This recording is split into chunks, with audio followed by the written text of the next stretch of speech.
Qué miedo vivir en una entidad como la poblana, en donde Alejandro Armenta, el gobernador de la 4T, el gobernador, bueno, viene del priismo, es uno de los que llegaron de arribistas al morenismo.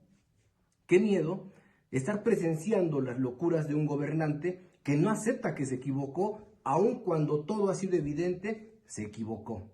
No solamente su jefe de prensa, no solamente su gente cercana no se atreve a decirle la verdad, le endulza el oído. Y hoy podemos verlo con una respuesta que le ofrece, que más que respuesta parece que encara al reportero de E-Consulta Puebla y le dice: ¿quién está grabando? A ver la cámara. ¿Quieren mi respuesta? Es esta. Y sale con un chistorete. De ese nivel es el gobernante de Puebla, pero le explico el antecedente para que usted sepa por qué está en el ojo del huracán este poblano, Alejandro Armenta, que también fue senador hace algunos meses. Por estos días, Puebla se ha convertido en un escenario que desnuda las frágiles costuras de la democracia mexicana. El gobernador Alejandro Armenta ha desatado una tormenta al señalar públicamente al periodista Rodolfo Ruiz Rodríguez, director de E-Consulta Puebla, como canalla y cobarde, y al ordenar sin el mínimo pudor a la fiscal estatal Idamis Pastor Betancourt que lo investigue por supuesta violencia de género y difamación. Todo esto basado en el tuit que Ruiz no escribió, como ya admitió su verdadero autor, Héctor Llorame, pero que Armenta se niega a reconocer como un error. Este episodio no es solo un desliz de un mandatario mal informado, es una advertencia inquietante sobre cómo el poder puede torcerse para silenciar a la prensa y socavar las instituciones que deberían ser autónomas como esta fiscalía. La torpeza de quien debería ser el enlace y facilitador con los medios de comunicación, como lo es el vocero oficial, acabará siendo una pulmonía para Armenta, y en este espejo debe verse otros gobernadores y gobernadores también, por dejarse llevar, por hacer caso de chismes, por influenciarse de quienes tienen rencor, odio y basura mental, pueden manchar el trabajo y la trayectoria política de sus jefes, tal como sucedía en Tlaxcala en los primeros años de esta administración. La preocupación central radica en el descaro con el que el Ejecutivo poblano ha involucrado a la Fiscal General del Estado al instruir directamente a esta en una conferencia pública. El gobernador no solo exhibe una aparente falta de respeto por la separación de poderes, sino que deja entrever que la autonomía de este organismo es una fachada más frágil que la piel del expriista. En un sistema donde la fiscalía debería actuar con independencia, basada en hechos y no en caprichos políticos, este tipo de intervencionismo huele a autoritarismo. Si un gobernador puede señalar a un periodista crítico y exigir acción legal sin pruebas sólidas, dígame usted qué garantías quedan para que la justicia no se convierta en un instrumento de venganza personal o política contra cualquier miembro de la sociedad que mañana incomode al todopoderoso gobernante. La libertad de expresión, pilar de cualquier sociedad que aspire a ser democrática, está en el ojo del huracán. Ruiz Rodríguez, con 3 décadas de trayectoria y un historial de enfrentarse a gobiernos de todos los colores, es un blanco evidente. Su medio, E-Consulta Puebla, ha desatado casos de nepotismo y los ha expuesto. También los abusos del poder que incomodan a la administración de Armenta, quien apenas llevaba meses en el cargo. Llamarlo líder de una red de delincuencia cibernética y pedir su castigo no es solo un exceso retórico, es un intento de estigmatizarlo y de paso envía un mensaje al resto de la prensa. Cuestionar al poder tiene consecuencias, es lo que quiere decir. El gremio periodístico ha cerrado filas en torno a Ruiz, y con razón. La respuesta de figuras respetadas como Julio Astillero dan fe de esto. En un país donde ser periodista es jugarse la vida, porque México sigue siendo uno de los lugares más peligrosos del mundo para ejercer esta profesión, con agresiones cada 14 horas según artículo 19, las palabras y acciones de Armenta no son un incidente aislado. No debemos minimizarlo, se lo digo en serio. rememoran los días oscuros de Rafael Moreno Valle, cuando la persecución a medios críticos era algo normal, o los enfrentamientos de Miguel Barbosa con quienes se atrevían a disentir. La diferencia ahora es que la crudeza con la que se exhibe la intención es así, cruda. No hay sutileza en usar el aparato estatal para acallar, como sucedía en el viejo régimen priista. La negativa del gobernador a rectificar, incluso tras saber que el tuit no era de Ruiz, agrava el problema. Su coordinador de comunicación social, José Tomé, ha intentado justificar el embate exigiendo disculpas del periodista como si la verdad fuera negociable. Rodolfo lo dejó muy claro ayer con Ciro Gómez Leiva, pero no acaban de entender su error estos funcionarios. Este doble rasero de atacar sin pruebas y luego exigir sumisión es el sello de quien no tolera el escrutinio. Y mientras Armenta insiste en que en Puebla se respetan los derechos humanos y la libertad de expresión, como reza el comunicado oficial, sus actos nos dicen todo lo contrario. Ahora, ¿qué sigue? Si la Fiscalía cede a la presión y abre una investigación sin sustento, sentará un presidente nefasto. El periodismo crítico podría ser criminalizado bajo pretextos vagos como violencia de género, difamación y otros términos que son mal usados y se convierten en garrotes contra la disidencia.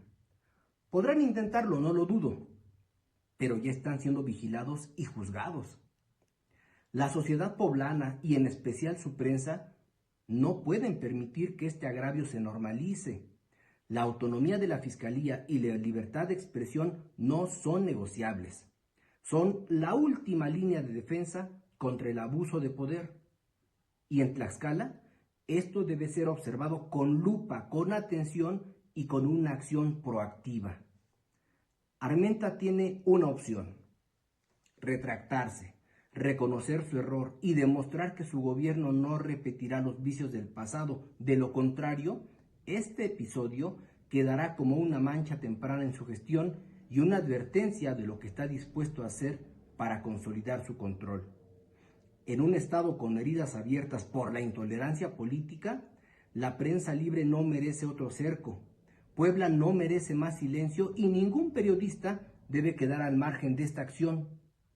Hoy es Rodolfo Ruiz, pero mañana podría ser cualquiera, de cualquier entidad y de cualquier otro medio. No dejemos que el precedente quede impune.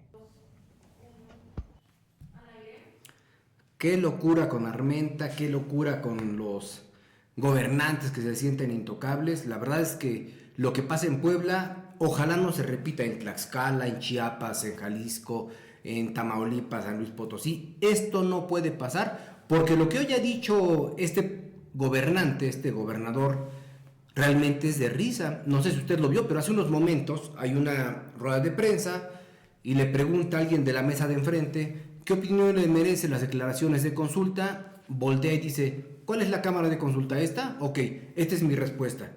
Un corazón. Una pendejada para un gobernante, porque realmente lo que aspiramos de un gobernante es propuesta, siempre inteligencia por delante, siempre algo que sea más allá de lo que cualquiera de nosotros, como simples mortales que somos, podría proponer. Lo de un gobernante es ir hacia adelante y decir, me equivoqué, la regué, discúlpenme, en este momento presento esta carta para disculparme con el medio, pero no lo hace así, al contrario, sigue abonando al desprestigio de una marca que no le costó a él, porque él es un priista consagrado, él es un marinista, él es gente de Mario Marín Torres. Por eso no le duele que lo califiquen con la 4T, que viene hacia abajo. A él le vale madres. Él lo que quiere decir, a mí no me importa, Yo sigo siendo Alejandro Armenta, sí, pero Alejandro Armenta es hoy gobernador por la 4T, porque le consta, que incluso yendo en la boleta, si no fuera por ese color guinda, no hubiera llegado. Es muy desafortunado lo que está haciendo el gobernador de Puebla, Alejandro Armenta. Bueno, esa es una cosa. La otra, en Tlaxcala también hay cosas que lamentar. Por ejemplo, hoy Varios actores dicen que es lamentable que llegue Esther Terova, porque el Tribunal Electoral de Tlaxcala estará 7 años en la indefensión.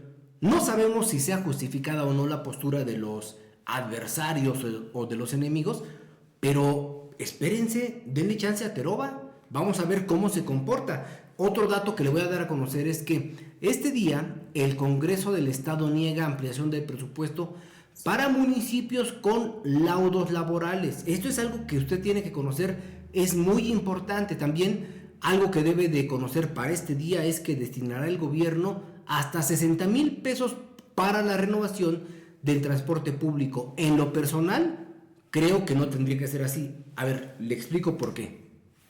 Usted y yo compramos un carro. Nos cuesta 10 pesos. Pero mañana nos dicen que ya no sirve porque no está adecuado a las épocas. Bueno, oye gobierno, dame 5 pesos para comprar mi vehículo. ¿Qué me contestaría el gobierno? ¿Por qué? Es tu vehículo. Tú págalo, tú cómpralo, tú administralo, tú vives de él. Es exactamente lo mismo que pasa con los del transporte público. ¿Por qué tendríamos que darles dinero para comprar parque vehicular con el que hace negocio? Digo, es para que usted lo piense, pero en este caso es así, le están dando hasta 60,000 pesos que ni a usted ni a mí nos dan para nuestro vehículo personal, así sea un bocho, así sea un Gran Marquis, el vehículo que sea, nadie nos da un peso, pero a los concesionarios sí. Otro dato para que usted sepa, los integrantes del sindicato de trabajadores del Instituto Superior de Tlaxco dicen que no están de acuerdo en lo que está pasando y este día se fueron a plantar frente al Congreso del Estado para pedir su reinstalación. Y uno más, la colaboración de Edgar Salazar, que nos habla sobre los chayotes y los bots en la elección para el Poder Judicial. Dice él, ¿quién paga en realidad las campañas de los aspirantes? Y la última, esta, yo creo que a usted y a mí nos da la misma sensación.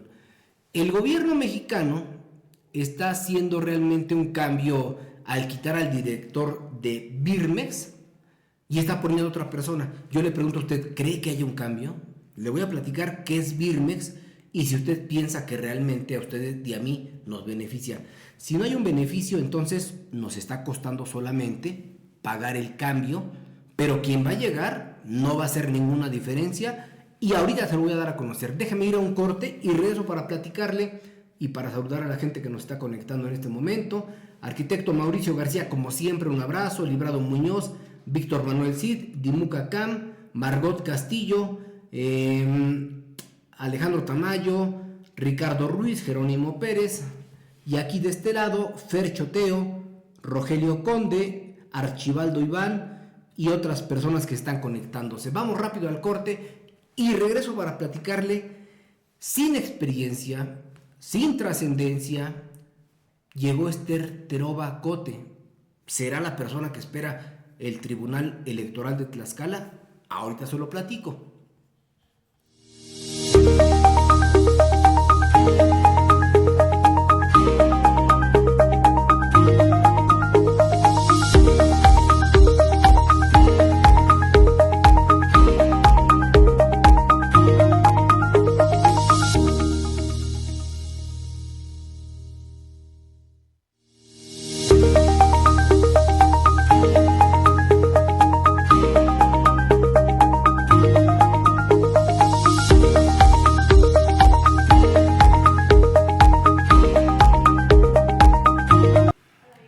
Saludos para la gente que nos está siguiendo. Dice Archibaldo, lamentable lo de Ben Hacker, siempre el mejor se va primero. Hombre, no le platiqué, eso sí es cierto. Hace unas horas, un par de horas, se da a conocer la muerte de Leo Ben Hacker. Si a usted no le gusta el fútbol, no lo va a identificar, pero Leo Ben Hacker es la persona que llega de Holanda, Países Bajos, y toma un equipo del América y lo hace superpoderoso. 94, 95, si no me equivoco, ahorita lo voy a investigar, pero me acuerdo mucho porque en esa época había jugadores africanos poderosísimos que nadie pelaba. Él toma a 3 africanos y los trae aquí a México. Era François Mambillic y el otro Kalusha Walba y el otro no me acuerdo cómo se llamaba. Eran 3 extraordinarios jugadores. Los coloca en el América y junto con Luis Roberto Alvesague, junto con Joaquín del Olmo y junto con Cuauhtémoc Blanco, una joya de equipo. Hoy ese hombre ha muerto y desafortunadamente pues ya no hay nadie que pueda decirnos que si fue mejor o peor que otro entrenador. Quienes vivimos la época, quienes lo vimos dirigir, sabemos que fue una época de ensueño para los americanistas, que por cierto hoy estamos sufriendo, padeciendo, porque el Cruz Azul nos dejó fuera. Le platico rápidamente la siguiente nota. Bueno, pasando del deporte a la parte política. Mire, ayer le platicaba que Esther Terova llegaba al Tribunal Electoral de Tlaxcala. Ella llega por 7 años. 7 años que va a estar en el cargo, pero hoy Fabián Robles Medrano dice, a ver, ¿quién es ella?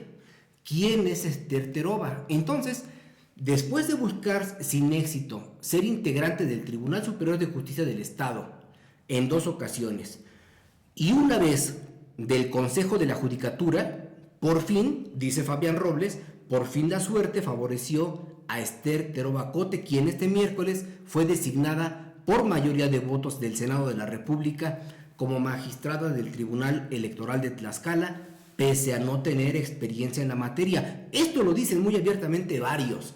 Hoy que me la pasé en el Congreso, en el Zócalo de la Capital, en prensa de gobierno, el run era ese. ¿Quién conoce a la nueva titular? Nadie. Y es que tras rendir protesta al cargo, la abogada que es oriunda de Acuitlapilco deberá integrarse el viernes al pleno del TET. ¿Para qué? Para ocupar la vacante. Porque desde que dejó a finales del 2022, Josué Lumbreras, no ha habido una persona que esté allí al frente. Ante este vacío en el Tribunal Electoral, en diciembre de este año, por Ministerio de Ley, asumió las funciones de magistrado el entonces secretario de Acuerdos, que era Lino Noé Montiel Sosa, quien permaneció con esa responsabilidad hasta la fecha. Ayer le contaba que según la información que dieron a conocer es que iba a llegar una persona, iban a hacer el cambio y no lo hicieron. ¿Por qué? Nadie lo sabe. El chiste es que ayer miércoles el Pleno del Senado de la República aprobó el nombramiento de magistradas, de magistrados de los órganos jurisdiccionales en materia electoral de 30 entidades federativas. Ojo, 30. No fue solamente Tlaxcala, porque Tlaxcala no es el ombligo del mundo. Fueron 30. Y entre las personas designadas aparece Esther Terova Cote, que ocupará el cargo durante los próximos 7 años. Ojo, 7 años. Y la encomienda va a concluir el 9 de abril del 2032. Ella es licenciada en Derecho por la Universidad Autónoma de Tlaxcala y es maestra en Criminología por la Universidad del Valle de Tlaxcala. La jurista ha sido agente del MP en distintas ocasiones. También fue directora de Control y Litigio de la hoy extinta Procuraduría General de Justicia del Estado y titular del Instituto de Especialización Judicial del Tribunal Superior de Justicia del Estado.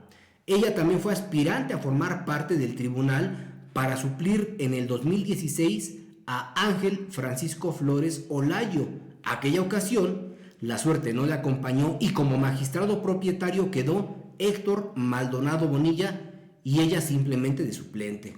Después, en marzo del 21, nuevamente, el nombre de Esther Terova apareció en una terna para elegir a la persona magistrada que ocuparía el lugar de Mario Antonio de Jesús Jiménez Martínez, pero tampoco resultó favorecida. Es decir, quien llega hoy no es nueva, ya se le conoce. El asunto es que muchos están diciendo, ¿quién es ella? ¿No hay interés en conocerla? No, sí hay interés en conocerla, lo que no hay es información y por eso ahorita se lo estoy dando. Mire, ya hay gente que está platicando, publicando.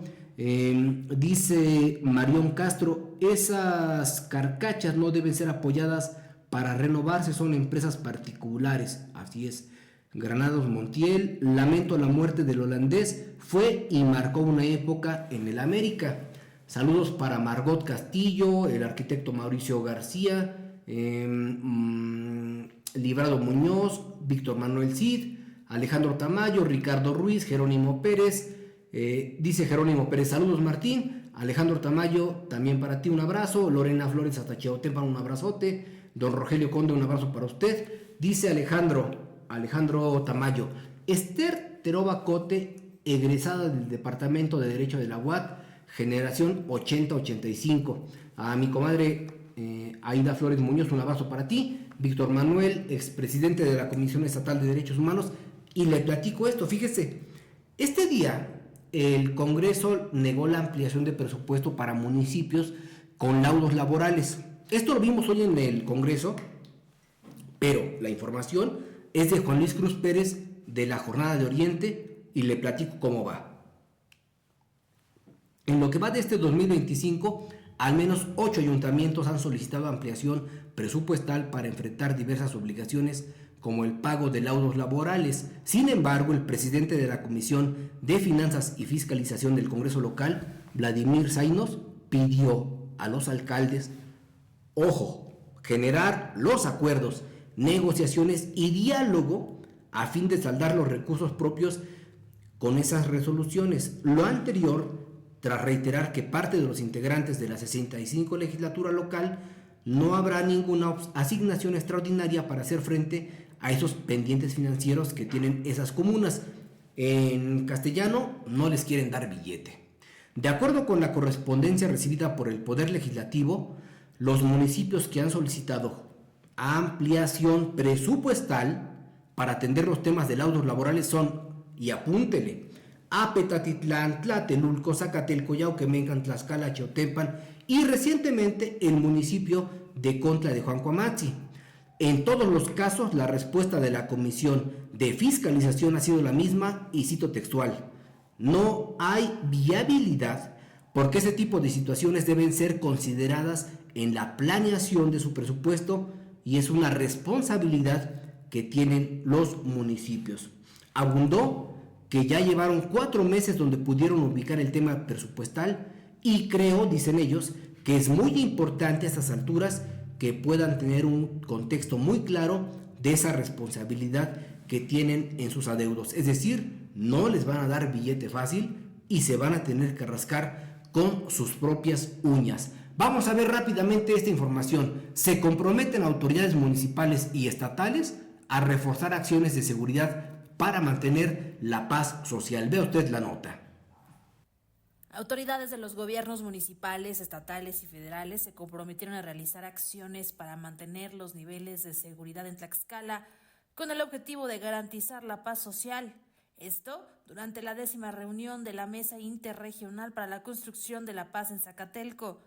Ahí, la gobernadora del estado, Lorena Cuellar Cisneros, reconoció la participación de los ayuntamientos en las mesas de seguridad y el trabajo coordinado entre los 3 niveles de gobierno.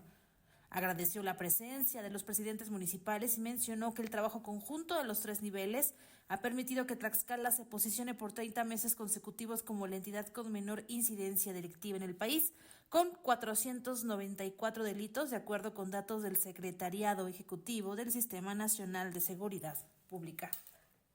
En su intervención, al que acudieron autoridades federales, estatales y de los 60 municipios de la entidad, el secretario de Gobierno, Luis Antonio Ramírez Hernández, destacó que las mesas han permitido trazar rutas conjuntas bajo el liderazgo de Lorena Cuellar Cisneros, con resultados importantes en materia legal, como las recientes reformas al Código Penal para el Estado de Tlaxcala, que permitirán sancionar a establecimientos irregulares como bares y antros, conocidos también como giros negros, así como la práctica ilegal de los préstamos conocidos como gota a gota.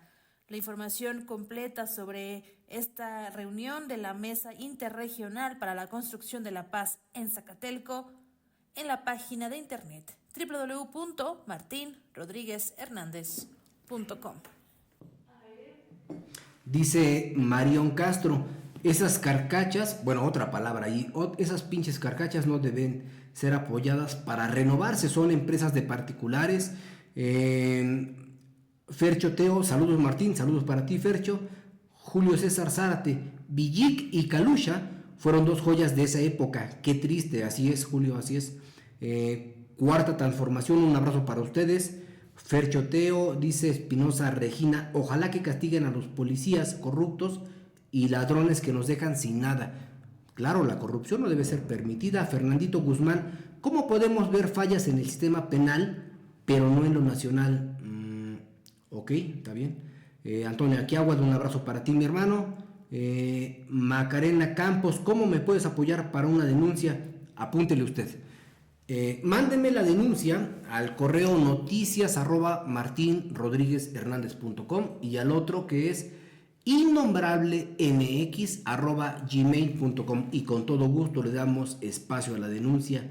Dice Fernández, Armenta es cínico, pendejo y torpe, así es la 4T, es lo que dice Armenta. Uriel Ramos, Huamantla necesita apoyo, Chava nos amenaza por acusarlo de la falta de agua. Qué bueno que me recuerda. Fíjese que la semana antepasada recibimos llamadas aquí en este espacio para decir, oye, estoy pagando mi lana para la anualidad y no recibo agua. ¿Qué pasó? Platicamos con la gente de Huamantla, de San Carlos, de la entrada de Huamantla, que no recuerdo el nombre ahorita, y de comunidades. El asunto es que está pagando la gente, pero no llega el agua. ¿Cuál es el asunto? Pues que aquí hay un acto de corrupción, porque si usted paga el agua por la anualidad y le sigue llegando la exigencia del pago, aunque usted pague, no va a tener agua. El asunto es quién paga y quién no. ¿Quién define quién tiene agua y quién no? Y la bronca mayor es que llega de momento una pipa que sabe que usted no tiene agua, como que por aquel momento se iluminó y le vende la pipa en 600 o 700 pesos y usted requiere 3 pipas para llenar su tanque. Es un gran negocio. ¿De quién cree usted que sea el negocio? Pues de la presidencia municipal, ¿no?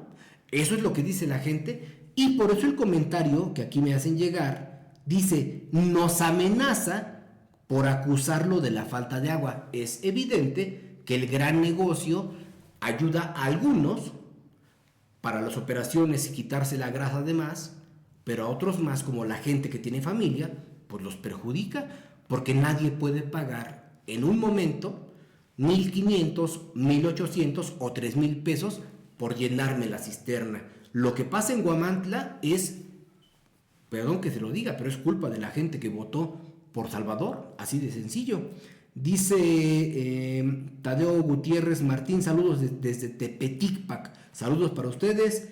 Granados, Armenta es un gobernador loco y autoritario, creo que su señora lo droga para exhibirlo, vean su comportamiento, no es normal. Bueno, un comentario ahí todo respetuoso. Don Rogelio Conda, un abrazo. Dice Gilberto Flores, si ya de por sí la cosa en el TED estaba jodida con Miguel Nava, actuando por encargo para complacer a personajes como Marcela González, actuando contra Ana Berta Mastranzo para quitarle la diputación que ganó en las urnas, y después la Sarra Regional le corrigió la plana, ahora ¿qué podemos esperar de la nueva presidenta del Tribunal Electoral de Tlaxcala? Mire, lo que aquí se dice no es algo que nos extrañe. Es que Miguel Nava verdaderamente que como presidente ha sido de los más señalados porque se llevó un vehículo a Veracruz, lo chocó, nunca nadie le dijo algo. Despidió gente, contrató gente, hizo negocios al amparo del tribunal, entregó reconocimientos para proteger su imagen. Sí, pero realmente Miguel Nava es un muy mal abogado, pésimo funcionario y todavía peor como presidente del Tribunal Electoral de Tlaxcala. Dice Gilberto también, Vladimir Zainos ya fue alcalde. Sorprende su actitud toda vez que las actuales administraciones tienen a cuestas laudos que son cuantiosos, más de 4 millones en algunos casos, y que quienes son responsables de esto están sin ninguna responsabilidad. Te la pongo fácil, mi estimado Gilberto Flores. Revisen la nómina de Tepeyanco. El hermano de Vladimir Zainos es el actual presidente y tiene 2 o 3 nóminas distintas. ¿Por qué? Porque así lo han señalado los regidores, y si no me cree usted, tóquele la puerta a Miguela en el órgano de fiscalización superior y van a decirle lo mismo que le estoy contando. Miguela protege al presidente de Tepeyanco y al presidente de Tepeyanco lo protege su hermano, que es el diputado Vladimir Zainos. Así están las cosas en Tlaxcala y por eso difícilmente las cosas se van a modificar. Saludos para Javier Pérez, saludos Martín, Yocono Jo, Jacob Romero, Librado Muñoz. Déjeme platicarle ahora este asunto que no es nuevo, Fíjese, en algún momento México fue, pues no solamente punta de lanza, sino que aquí hacíamos medicamentos, inyecciones, la vanguardia médica estaba aquí. Llegó Carlos Salinas y empezó a vender todo por partes. A ver, aquí esta parte no me gusta, hay que venderla. Telmex no me gusta, hay que venderla. Esta televisora no me gusta. A ver, ¿quieres que se vuelva TV Azteca? Cómpramela. Y vendió todo lo que le importaba a México. Y entonces, estas partes que a México le correspondían, él las hizo como una suerte de su herencia y la entregó a quien quiso. De allí salieron varios poderosos como Carlos Slim, como Ricardo Salinas Pliego y como muchos más. El asunto es que este día la presidenta Claudia Sheinbaum Pardo confirmó la llegada de Carlos Ulloa como nuevo director, escuche usted de qué, como nuevo director general de Laboratorios de Biológicos y Reactivos de México, mejor conocidos como Birmex. ¿Qué es importante esto? Pero muchísimo, porque antes de ser compradores compulsivos, fuimos promotores, impulsores y generadores de este tipo de contenidos. Claudia Sheinbaum detalló que 6 funcionarios fueron separados de su cargo luego de que se detectó una compra a sobreprecio por 13,000 millones de pesos dentro de las compras consolidadas que realizó su administración. Usted recordará que fue el pasado mes de marzo que Ulloa solicitó licencia indefinida como diputado federal, cargo que asumió en septiembre del 2024. Ulloa Pérez, cercano a Claudia, sustituye entonces a Iván de Jesús Olmos.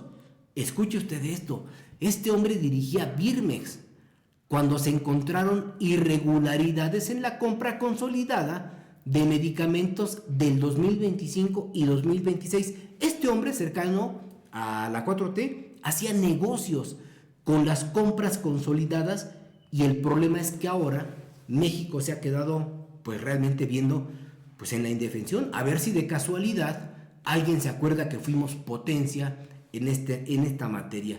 Antes de irnos, quiero que le eche usted un ojo a esto. En su colaboración semanal, Edgar Salazar nos habla sobre los chayotes y los bots en la elección para el Poder Judicial. ¿Quién paga en realidad las campañas de todos los aspirantes? Vea usted la información y regreso para platicarle la despedida de Leo Ben Hacker. Martín, amigos, esta tarde quiero hablarles sobre un tema un tanto distinto en apariencia. Hace poco terminé de leer un libro que se llama El vendedor del silencio, de Enrique Serna, en el cual hace una recapitulación de la vida de Carlos de Negri. Carlos de Negri fue un periodista mexicano que estuvo vigente de la época de Miguel Alemán hasta 1970, cuando Luis Echeverría lo hizo a un lado y pues él se quedó sin trabajo y después su esposa lo mató. Bueno, todo un fuera de serie. Él fue de esos periodistas que crearon escuela, fue el maestro de muchos más periodistas, fue la antítesis de Julio Scherer, ambos colaboradores de Excelsior. Cuando de Negri ya estaba consolidado, Scherer apenas estaba empezando y posteriormente la discrepancia de ideas fue lo que fue sacando poco a poco a de Negri de la jugada. Y además de apostar por el candidato perdedor, que en este caso fue Manatú en lugar de Echeverría. Pero bueno, él fue de esas personas, o bueno, fue el creador o el que instituyó como tal la acepción de chayotear a los periodistas. Entonces, él, siendo un personaje fuera de serie, siendo un personaje que guardaba en un archivero todo lo que podía después cobrarle a los políticos todos los secretos que les había, pues se prestaba mucho a recibir este tipo de prebendas económicas a cambio de su silencio o a cambio de publicitar algo. Él señalaba que cuando muchos periodistas utilizan las mismas frases o tienen una línea similar, casi idéntica, muy probablemente hay un chayote de promedio. Y eso lo traigo a colación porque estamos en plena campaña electoral. Y en el caso de los candidatos a ministros, hay todo un grupo que se maneja, o más bien, que están siendo publicitados de la misma forma, casi con las mismas líneas, con los mismos adjetivos, con las mismas formas de escritura. Y eso queda simplemente como para la anécdota de decir, pues algo es raro, ¿no? ¿Por qué cuentas como en X principalmente? Cuentas como la de Naredo, de Pedrero, de Hans Salazar, de El Chapucero, apoyan exactamente los mismos candidatos, utilizando casi las mismas expresiones, y bueno, un montón de bots o de personas afiliadas a estos periodistas, por llamarle de cierta forma. Entonces, retomando un poquito las palabras de Denegri, cuando hay una serie de personas, de periodistas, que utilizan las mismas acepciones, de seguro hay un chayote promedio. Y en este caso, ese chayote de dónde viene. Y más interesante aún, eso representa un gasto, representa dinero. Y este gasto va a contar al final para la fiscalización de cuánto se gastaron en su campaña los candidatos. Se los dejo para que posteriormente, una vez que terminen las campañas o conforme se vayan desarrollando, veamos si esto trasciende. Como para finalizar esto, uno de los candidatos a ministro, de apellido Priego, estaba haciendo una visita por la zona de Quintana Roo, y ahí estaba acompañado de este youtubero Pedrero, y llevaban drones y llevaban cuanta cosa se puedan imaginar. Entonces, al gasto que eso conlleva, o sea, no es barato utilizar un dron, no es barato pagarle los vuelos a un periodista. Entonces, al ritmo de gasto, pues en un par de días ya se acabaron los 400,000 pesos a que tienen derecho. Pero vamos a ver cómo justifican esto en una auditoría y ante la fiscalización. Muchas gracias, que tengan buena tarde. No sabe qué gusto nos da ver que están conectados, porque de momento se crece, pero ahora tenemos 354 personas escuchando esto que le voy a platicar. Mire, usted compra un carro, usted lo paga. Usted adquiere una bicicleta, usted la paga, pero en Tlaxcala no, porque los que son dueños de los vehículos para el transporte público han pedido hasta 60,000 pesos para la renovación de este parque vehicular. De tal suerte que la información nos dice esto: concesionarios del transporte público en Tlaxcala podrán acceder a apoyos que van desde 30,000 hasta 60,000 pesos para la renovación de las unidades que rebasan los 10 años de vida útil. La Secretaría de Movilidad y Transporte del Estado publicó en el periódico oficial del gobierno las reglas de operación del programa destinado a la renovación del parque vehicular en las modalidades de minibús, microbús y taxi. Los dueños de las concesiones de autobús colectivo podrán acceder a un apoyo de hasta 60,000 pesos para los minibús. El recurso es de 50,000 pesos para los microbús y de 40,000 pesos para la modalidad de taxi será el apoyo de 30,000 pesos. Es decir, que de acuerdo con el titular de la dependencia, Marco Tulio Munier Betemolsin, el gobierno va a destinar 24 millones de pesos para la renovación de 2,000 unidades cuyos costos van de 1.5 hasta los 2.3 millones de pesos. En este sentido, Las reglas de operación indican que la vigencia será hasta el 31 de diciembre o hasta que se agote la superficie presupuestal. Y yo le pregunto a usted, ¿y usted y yo qué nos importa que gasten ellos? A ver, yo aquí quiero un micrófono nuevo, quiero una computadora nueva y le digo al gobierno, oye, cómpramela. No te la puedo comprar, pero te voy a dar el 60%. Ok, ¿a título de qué? Lo mismo pasa con los concesionarios. ¿Por qué tengo que darte dinero para un negocio que es particular? Es un absurdo y son de las cosas que simplemente hace, no ahorita mismo este titular que es el hermano de Linda Marina Munibetemolsi, no es él. El asunto es que los grandes negocios siempre quieren ser subsidiados y entonces Marco Tulio, como el anterior, quieren que usted y yo les paguemos los vehículos que están entregando. Porque si usted no lo sabe, Marco Tulio Munibetemolsin tiene un gran negocio al interior de la Secretaría de Movilidad. Pregúntele usted a los gestores, ¿cuánto les pide diariamente? Esto que está haciendo Marco Tulio es de no creerse, porque usted y yo le estamos pagando los negocios redondos a la Secretaría de Movilidad. En fin, así las cosas en Tlaxcala. Ya para casi despedirnos, este día, le platicaba hace un rato, Leo Ben Hacker se fue realmente, pero yo creo que aplaudido por la mayoría de los americanistas, porque a sus 82 años de edad, el exentrenador tuvo una trayectoria verdaderamente buena en México. Él va a ser recordado por lo que hizo en el banquillo del América en el 94 y en el 95. Si usted ve fútbol, se ha de acordar de François Marvillic, de Calucha Hualba, de Joaquín del Olmo, de Luis Roberto Alvesague, pero sobre todo de uno que ahora es diputado federal, que lo protegió Morena y que se llama Cuauhtémoc Blanco.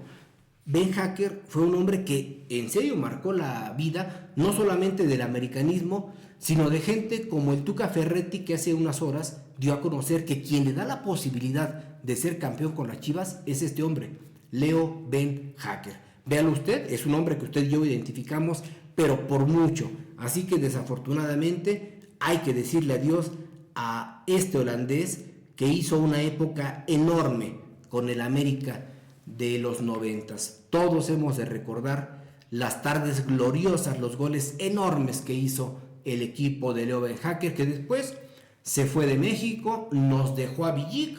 Villic se retiró en el Puebla y con el Puebla hizo muy poco, metió goles todavía, pero lo que hizo con el América fue bárbaro. Ya casi para despedirnos le digo, revise usted el portal de su servidor, hay información muy importante, siempre la hay. Por ejemplo, en este momento, si usted se mete, va a encontrar en la página, en la de 8, por supuesto la más importante que consideramos que es la que a usted le interesa, y dice: integrantes del Sindicato de Trabajadores del ITST se plantan afuera del Congreso local. Habla del Instituto de Tlaxco. Dice otra más: elección del nuevo representante del Comité de Padres de Familia del plantel 03 del Cebetis fue a modo e ilegal. Pero además la expresidenta nos dice que Homero Meneses, sabiendo lo que sucedía, les dio carta abierta, y es una entrevista que ahí tenemos. Una más dice: califica a Trump a Sheinbaum de mujer elegante y fantástica. No quiero dañar a México. Eso lo dice este loquillo Donald Trump. Y otra más, otro cambio en el gobierno de Sheinbaum. Carlos Ulloa es el nuevo director de Birmex, como ya se lo dimos a conocer. Antes de irnos le digo mi número de contacto, bueno, mis correos: innombrablemx@gmail.com y el otro noticias@martinrodriguezhernández.com. Dice Gilberto Flores, y todavía el hermano de Vladimir dice que es el que menos gana. Bueno, que revisen en las nóminas cuántas nóminas ocultas existen. ¿No me lo cree? Pregúntelo a los regidores. Son 2 nóminas ocultas, Una es la real y la otra es la que está oculta y de la que más lana sacan. Nos vemos mañana ya, viernes 10 de abril, pero por lo pronto vea usted la información en el portal www.martinrodriguezhernandez.com. A Mariana en los controles, a América, JJ, a Dianita en la redacción, y a usted sobre todo por el espacio. Muchísimas gracias. mañana en punto de las 18 horas.